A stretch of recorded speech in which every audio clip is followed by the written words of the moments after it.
setiap pewakaf akan kami tulis namanya di bangunan yang kami dirikan. Assalamualaikum warahmatullahi taala wabarakatuh. Alhamdulillah, kos perbelanjaan pembinaan dapur yang dianggarkan berjumlah RM50,000 ini hampir mencapai sasaran.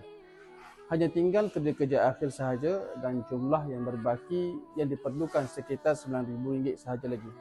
Justru itu, kami masih lagi berbaki sebanyak 90 lok dengan satu lok berharga RM100. Tuan-puan yang budiman, kita telah sampai kepada awal Zulhijjah, yang mana keistimewaannya sudah kita maklumi dan kita ketahui akan hebat dan besarnya pahala, terutama 10 hari awalnya.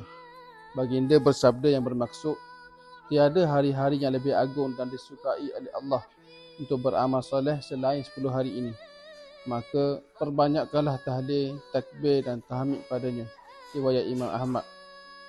Antara amalan baik yang boleh kita laksanakan di 10 awal Zulhijjah ini adalah seperti berpuasa sunat, beribadah qiyamul lail, memperbanyakkan solat sunat, dan tak lupa juga bersedekah atau berinfak dan sebagainya.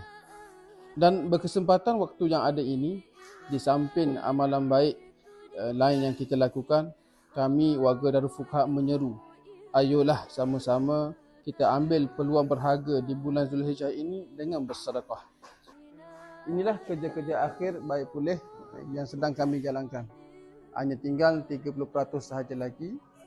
Inilah semen, mozaik dan alatan-alatan yang kami beli hasil dari sumbangan tuan-puan sekalian.